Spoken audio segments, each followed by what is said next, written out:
Yes, I'm here. This is part of Shiyi's thesis, and he's going to be graduating next month. So he's back in the States writing, producing chapters. Okay. As we've seen in many of the talks given this week, modern programming languages, even scripting languages like JavaScript, are now multiple paradigm. You have code that is object-oriented, even though it's based on prototype-based inheritance, so one object is created like another, with another object as its parent, rather than class-based inheritance, but it is object orientation, and with virtual functions and so forth, virtual dispatch. You also have functions as first class. They can be values, they can be parameters, they can be assigned to variables, and you have the procedural paradigm. So this is a language where you have a little bit of everything, which means that people can program in a way that's natural for the problem. They can pick the paradigm that's natural for the problem that they're solving. So what are the challenges of static analysis, combined time analysis for JavaScript? Well, there are primarily two. The first one is precision. Because JavaScript has so many dynamic features, that is, features that allow you to create code at execution time and then execute it, there's a real challenge to understanding the possible states of the program at compile time. Additionally, there are many libraries in JavaScript that are quite complex and make a lot of use of callbacks.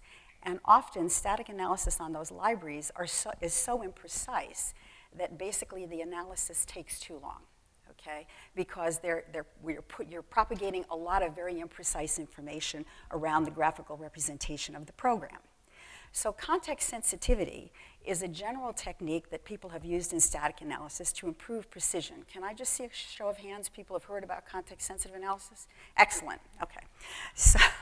So basically, intuitively, what you do in context-sensitive analysis is that you specialize the analysis, so you treat every single call to a function as a separate analysis, or some set of calls as a separate analysis, in order to gain more precision by not conflating what can happen on multiple paths.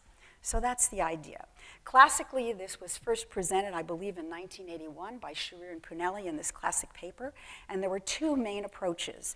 One, the call strings approach, or KCFA, many of you may know it as, basically uses information that's on the call stack, or a representation of the call stack, an approximation of the call stack, to label the information that you find about the call at that call site. And the second approach is a functional approach, where the labeling mechanism uses something about the program state, something about the heap or about variable values, to label the analysis information derived on that call. The second kind of analysis here, object-sensitive analysis, is one that was developed by Naska Runtev, Anna Milanova, and myself years ago for Java, first demonstrated in Java. And in that, we used the actual identity of the abstract receiver object to label the information. So call sites with different abstract objects as the receiver were analyzed differently. And parameter-sensitive analysis, intuitively here what we mean is if you think of the receiver as the 0th parameter, then parameter-sensitive analysis would use one of the other 1 through k parameters to label the information. Okay, sometimes another parameter may be more key to getting separability, to getting good precision. Okay, so what we're interested in is trying to look at how well whole program context-sensitive analysis does, and try to see if we can do better. So it's been our experience, and I'll show you some implementation results in a minute, that basically when you have significant precision from a context-sensitive analysis, you also get good performance. And the reason is because you've eliminated a lot of approximate information that you otherwise would be propagating around the graph. On the other hand, when you're unable to get good precision, you usually get very lousy performance, which gets compounded lousier and lousier, and in fact, you wait 10 minutes and the analysis doesn't actually finish. Now, in the Java world, several authors, and please, the references we're using here are certainly not comprehensive. Look in the paper for the full set of comprehensive references, but don't think I want to do that. What happened? Okay, is it back? Yeah, okay. In the Java world, object sensitivity, that is, use of the receiver object, has been shown to be quite good in terms of precision in analysis. And now let me talk a little bit about, again, only a few of the approaches that have been tried in context-sensitive analysis of JavaScript. So the big problem is to deal with these dynamic constructs, and object sensitivity has been tried. In this first paper, they actually used object sensitivity, and they also did some transformations of the eval statements. A certain number of eval statements could be transformed into equivalent forms that were easier to analyze, so they gained some precision. The second paper, number 5, was a paper in which the authors wanted to do better on dynamic property accesses, and that's when one of the parameters would be used as an index into an associative array. And there might be several such, or multiple such accesses into the array within the function code, and if you didn't know these were all linked together and it was a use of the same variable, you might lose precision. So again, there's a way of handling that introduced by these authors. And we treat that as a parameter-sensitive analysis. And finally, last year at this meeting, Shiyi gave a report of a different kind of context sensitivity in which we came up with an analysis that emphasized handling changes to properties, adds, deletes, and updates of properties in JavaScript. We had a different program representation, and it seemed to do, the analysis seemed to do pretty well in trying to gain precision for programs where properties were updated, which can be a difficult problem. Okay. Now, the interesting result that was given at FSC 2014 last year by Kashyap et al. Is that there's no one winner context sensitivity, so there's no best choice. They took a whole set of benchmarks and tried many of the analyses that I've mentioned, not all of them, and couldn't find one choice for context sensitivity that worked over all the benchmarks. So what to do? Our hypothesis after reading this paper was that the effectiveness of a choice of context sensitivity, or the kind of context sensitivity that you apply, is related to the coding paradigm that the person used in the program, that the programmer used in the program. And it's from this hypothesis that our new analysis resulted. So let me tell you the end of the story before the beginning. Let me talk about what we did, and then I'll try to give you some intuition about each of these contributions. And I welcome your questions now or later. So first of all, we did an empirical study. We used the same benchmarks that was in the study in FSC 2014, but we tried a larger set of context-sensitive analyses, and we were able to show that the best choice of context-sensitive analysis for some set of functions was really determined by how they were coded. Were they in object-oriented style? Were they in procedural style? Were they in some sort of parametric style? From that study, we designed what we call adaptive context-sensitive analysis. The key idea here is you look at a function, you extract some characteristics of that function, you use heuristics to guide you from the values of those characteristics to a particular choice of context-sensitive analysis to use on that function. And that's the adaptive algorithm. And then we did an empirical evaluation of that algorithm in which I hope to show you that without having to know a priori which choice of context sensitivity to use for a program, we're able to get pretty good precision on a large set of benchmarks. And so we feel that that is very hopeful for the future of this idea. This is the rest of the talk. In order, I'm going to try to introduce these ideas on a very intuitive level, lots of details in the paper. Okay, so first the empirical study. So we wanted to look not at the program by program level to see which kind of context sensitivity was the best, but at the function level inside of a program. And so these were the 4 kinds of context sensitivity we tried. Now let me explain. Our implementation is on top of Walla, the public version of the IBM analysis framework, and baseline is practically context insensitive, okay? There's a little bit of context sensitivity so that you know what constructor was the one used at a new statement, but very little other context sensitivity. So it's practically context insensitive. One call site sensitivity, you all nodded, so I'm assuming you know what that is. Basically, you label the data by the call site itself. One object sensitivity, you label the data by the receiver object that's used. And why does it keep doing this? I guess, sorry about that. and first parameter sensitivity. Now, the receiver is the 0th parameter. So first parameter is the leftmost parameter in the list, and we'll talk a little bit more about that. So in this, the analysis clients on which we were able to measure precision were two. One was the point size, which is the size of the set of all the values, all the abstract objects that were in the points-to sets of local variables of the function. So in a sense, that's trying to give you some idea of what part of the points-to graph was added to by that function. And the ref analysis client was the number of abstract objects returned by a property lookup. Okay? And finally, the benchmarks we used were exactly the same as the ones in the Kashyap study, in this study from FSC 14. Okay, this is a very busy picture. I hope the colors are right. I can't see. I think so. So first of all, on the x-axis are 4 families of functions. These are the same ones that were benchmark families that were used in the Kashyap study. And on the left-hand side, on the y-axis, is a percentage of functions. So think of all the programs in a family of benchmarks, and think of all the functions in those programs. And this is giving you a percentage of functions. Okay.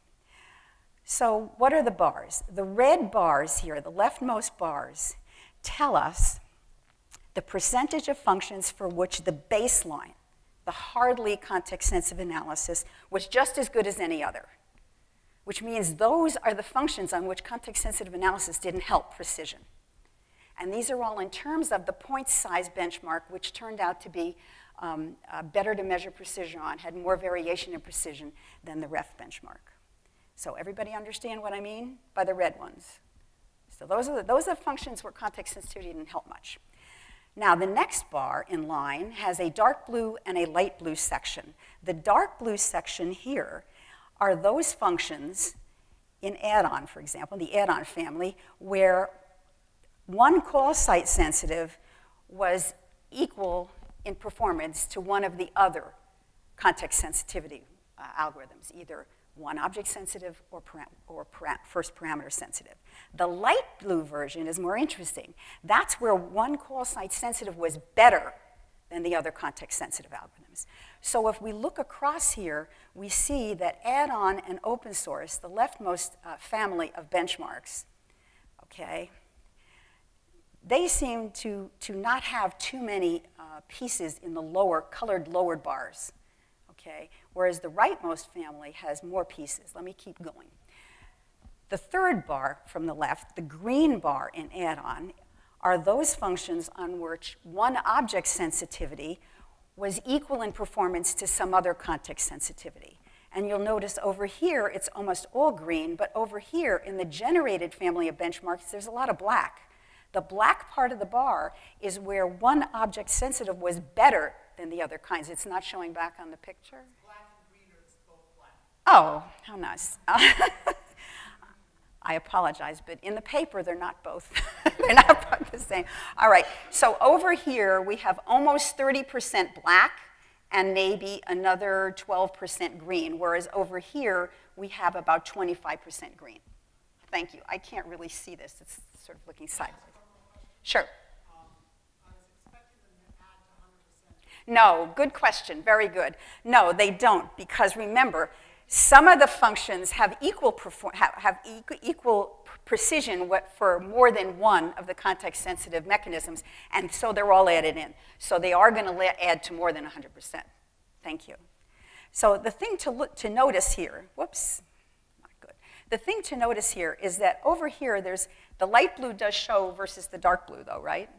Okay, so you can see this is where the one call site sensitive was best. Here is the percentage of functions on which one call site sensitive is best. If you look over here at generated, you see that these bottom level of bars, maybe not the green one, but the other two, the bottom level of bars are fairly high. To me and to us, this means that programs over here are written in multiple styles. They have functions written in multiple styles, multiple paradigms. And therefore, the adaptive analysis might be better here if we could figure out the right context-sensitive analysis to map to the right function. Okay, so that's the whole ballgame here. That's really what this is about. So this was helpful. Okay, now I'm going to talk a little bit about the adaptive analysis. what am I supposed to, oh, I know what I have to do with this. Every 5 minutes it appears. No, it's because I didn't turn off wireless. So let me show you the workflow of the analysis. Okay, this is a 2-staged analysis, and I'm doing it for points too. Oh my heavens, okay. So first we apply baseline to the program. From the information, we can construct a static call graph and a points to graph. Then we extract certain function characteristics from the program, and from each function in the program. And given those characteristics, and this is an example of them, I'll show you one or two in a minute. It could be the number of call sites in that function. It could be the number of receivers. It could be the number of uses of the this object in that function. Then we feed those into some selection criteria, and again, the heuristics I'll show you in a minute as well, examples of them. These are heuristics that enable us to consider 2 possible context-sensitive analyses and choose between them for this function, based on the rule, the heuristic that we're using. Once we have a heuristic for a particular function, then we're going to do a whole nother pass. After we've picked a heuristic for each one of the functions, we do a whole nother pass over the program in this adaptive manner where we know which context sensitivity to use for each function. So what that means is shown pictorially here, okay, to give you some intuition. This is the call graph of the program. The bars, the circles that look cranberry colored, maroon colored to me, are going to use call site sensitive. The blue ones are going to use object sensitive. The white ones maybe will use baseline because they won't be helped by any context sensitivity and so forth. So there's the initial pass where we derive the information, evaluate the rules per function, and then there's the final pass where we do the adaptive. Okay. All right. These are the function characteristics, or some examples. There's 8 of them. I'm certainly not going to stand up here and define all of them. Let me give you some idea of what they are. The one call site characteristic. Well, one call site will be useful if there's multiple call sites in the program, in the function. But what you really want is multiple different behaved call sites. So you look at the points to sets of the parameters of the call site, and if 2 call sites that are physically separate, but if all the parameters,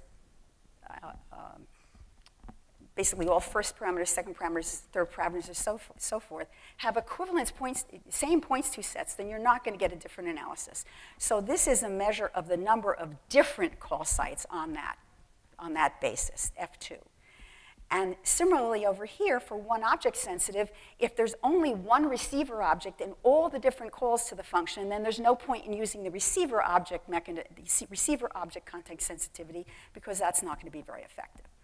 Now, these characteristics, this one measures all the uses of locals in the program, in the function, and this one measures all the uses of the this variable. The this variable is important in one object sensitive because we're using the receivers to separate. So a function with more uses of this will be more precise if we know precisely which receiver we're using.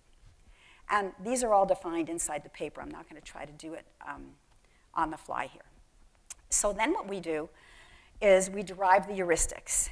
And these are derived by using the information we know about whole program analysis, all 4 whole program analyses on these benchmarks number 1 that I showed you, and we use machine learning. So basically, we do a whole program analysis on each of the programs with the 4 candidate analyses. We extract the function characteristics for each function, and we throw it into a machine learning algorithm. Out pops a decision tree, which we simplify a little bit, and that decision tree becomes our heuristics. Okay, so let me give you a really easy heuristic to look at. If we don't have this idea of separating the call sites by their equivalence class according to the points to sets of their parameters, if there's only one equivalence class, then there's no point in using call site sensitive. Okay, and that's what this rule says. You should just use baseline. Don't try to do it, because this rule is a choice between baseline and call site sensitive. Here's another rule that's pretty easy to look at. One call site sensitive versus one object sensitive. So here we take the ratio between the number of receiver objects and the number of equivalent call sites, okay?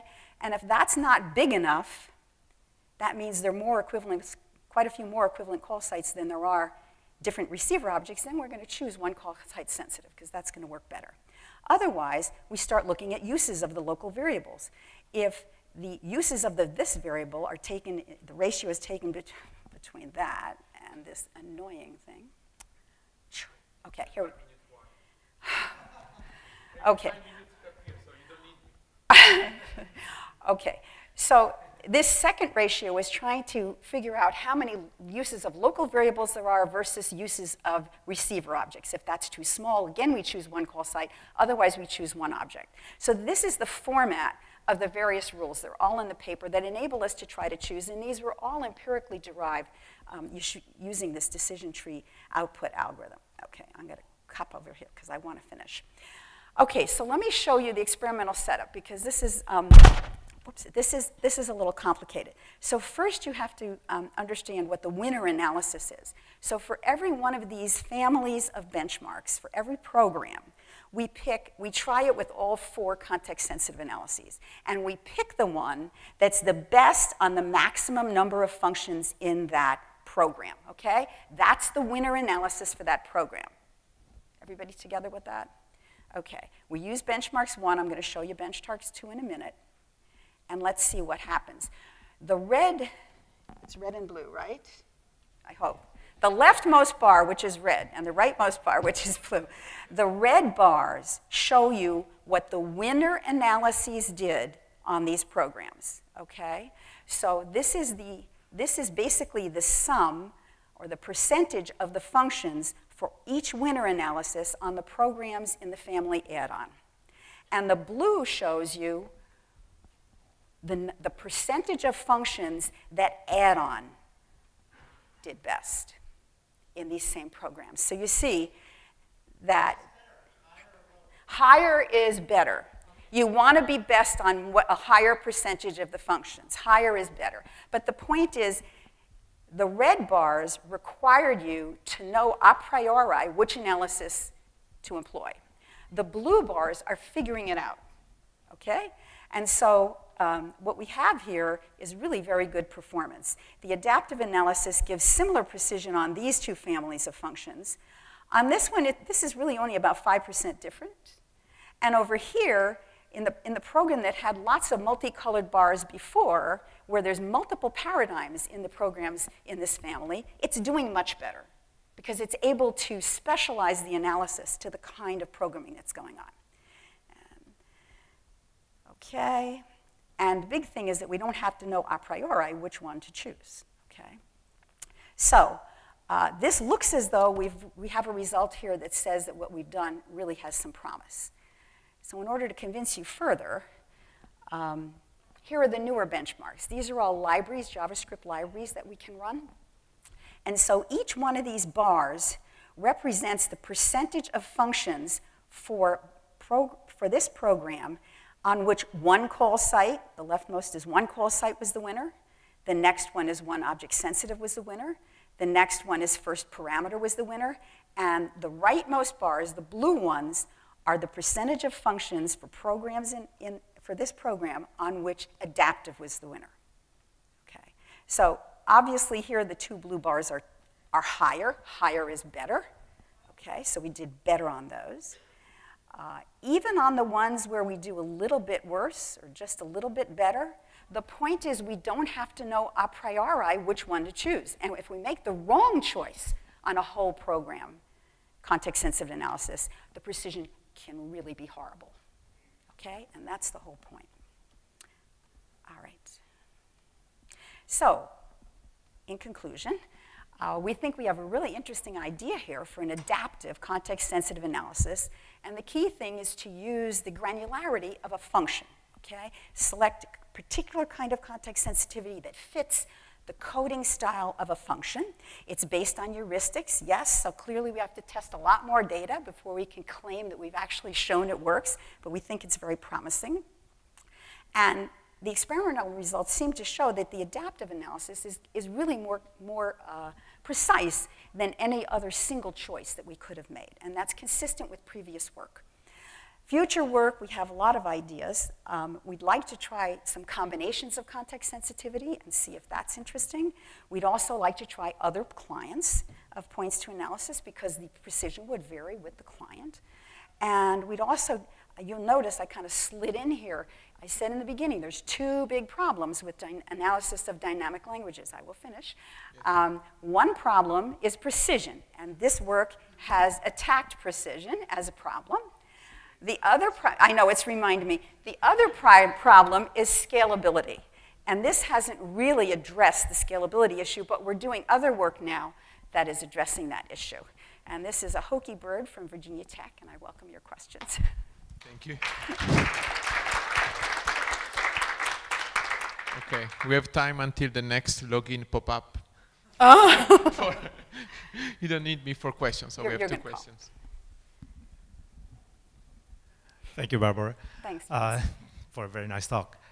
So I have a couple of questions. First of all, this is very similar to our PLDI paper of last year, the introspective context sensitivity. Mm-hmm. Yes, it certainly has pieces of that, and you're mentioned in the paper. Right, I saw. Couldn't mention all the work. So there, what we did, we ran a pre-analysis. Mm-hmm. So we first did a points to analysis, and then we ran heuristics over that to decide what to do on the second phase of the analysis. Mm-hmm. But basically, that was because every time we tried static heuristics, like just on the program text without a points to analysis, we couldn't get results that were nearly as good as what you got. Mm-hmm. And maybe it's your machine learning, so that's why I'm trying to understand, first of all, like how much there was training. So you trained on benchmark 1, on the sets of, on the benchmark problems of benchmark 1.